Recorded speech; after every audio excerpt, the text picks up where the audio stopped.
મનપાની આ બોડીની મુદત જેમ જેમ પૂર્ણ થવા તરફ જઈ રહી છે તેમ તેમ વિવાદો વધતા રહ્યા છે. આજે પ્રેસ કોન્ફરન્સમાં પત્રકારોએ ચોક્કસ બાબતો વિશે પ્રશ્ન પૂછતા ઘણો હોબાળો થયો હતો, જેમાં ધારાસભ્યશ્રી તેમજ સ્ટેન્ડિંગ કમિટી ચેરમેન અને અન્ય હોદ્દેદારો ઉપસ્થિત રહ્યા હતા. આ બાબતે ડેપ્યુટી મેયર તેમજ અન્ય શું જણાવ્યું, આવો સાંભળીએ લાઈવમાં.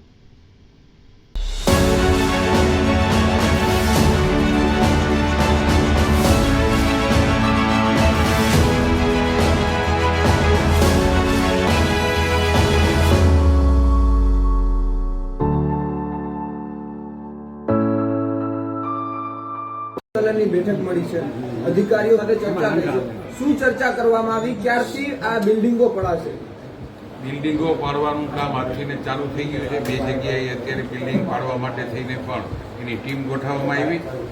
સંકલનની મિટિંગમાં અમારા શહેર પ્રમુખ પુનિતભાઈ, ધારાસભ્ય શ્રી સંજયભાઈ, મેયર, ત્રણેય મહામંત્રીઓ બધા અહીંયા શાસક પક્ષના નેતા સહિત બધા હાજર હતા અને કડક ભાષામાં જે કહેવાતું હતું બધું કીધું છે. તમે અત્યારે એમ પૂછો તો તમને કહીને વાતથી જ તમને કામગીરી જોવા મળશે. બિલ્ડિંગ જેટલી નોટિસો દીધી, ટોટલ 180 દીધી હતી, પણ એમાં અત્યારે પ્રાયોરિટીમાં લગભગ 65 બિલ્ડિંગો જે આવે છે તે જ્યાં જેસીબી પણ જઈ શકે એમ નથી. ગલી ગાચેમાં બિલ્ડિંગો છે તો એમાં માનવથીને ઉતારવા પડશે, એમાં જેસીબી બીસીબી કામ નહીં કરે.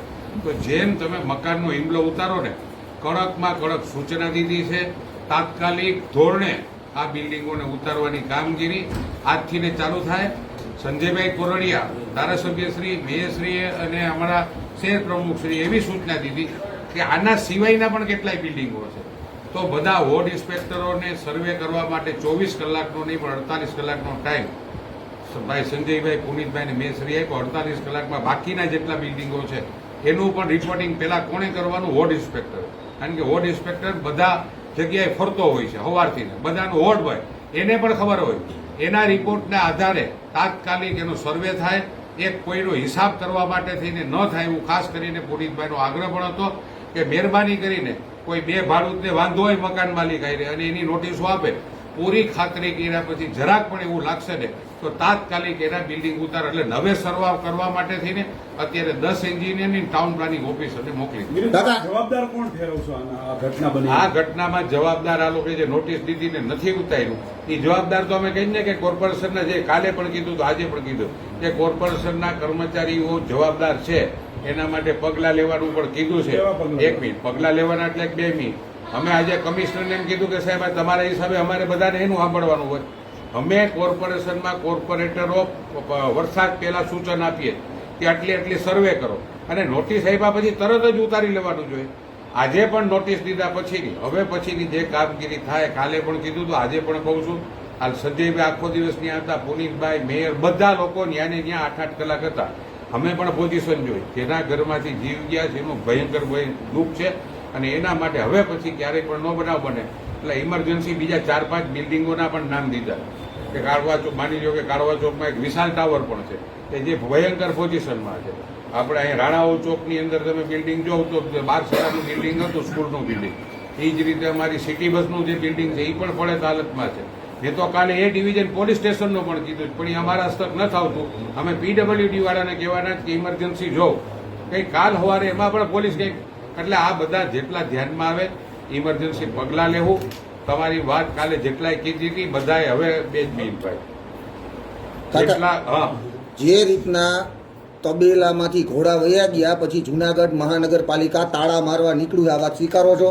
નહીં બેટા, 2 મિનિટ. આ વાસ્તવિકતા સ્વીકારે છે? જો ખારા કામમાં સંજયભાઈ કોરડિયા મહેનત અત્યારે કરે છે, બરોબર છે, બધા તમારા મહાનગરપાલિકા કરીએ, તમે એવું વિચારો છો કે વાહે તમારું નામું વારી દે છે કે તમને ગાંઠતા નથી? નક્કી વાત છે. એક જ મિનિટ. આ બિલ્ડિંગમાં કોઈ રહેતો હતો? કોણ? આજે આ ગયા હતા.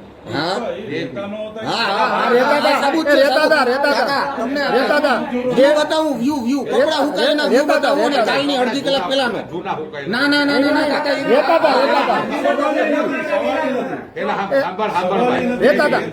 નીચે રિક્ષા ઉભું જે મૃત્યુ થયું અમે ક્યાં ના પાડી? કોર્પોરેશનના વાક છે. અંદર 3 મહિલાઓ રહેતી હતી, એના દાગીના અંદર ગયા. 10 વાર કીધું, અત્યારે પણ કહું કે કાકા કાલ અડધી કલાક પહેલાનો ફોટો છે, આ અડધી કલાક પહેલાનો તમે એમ કહો ને કે રહેતા હતા અડધી કલાક પહેલાનો ફોટો છે.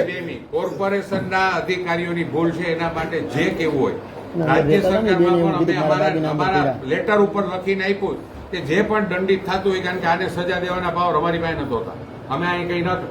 અમે મુખ્યમંત્રીશ્રીને પણ લેટર લખીને જાણ કરી છે કે સાહેબ આમાં જે પણ અધિકારીઓ જે પણ દોષિત નીકળે એને કાયદેસર જે પગલાં લેવાના હોય એની રાજ્ય સરકારમાંથી પણ લેવામાં આવશે.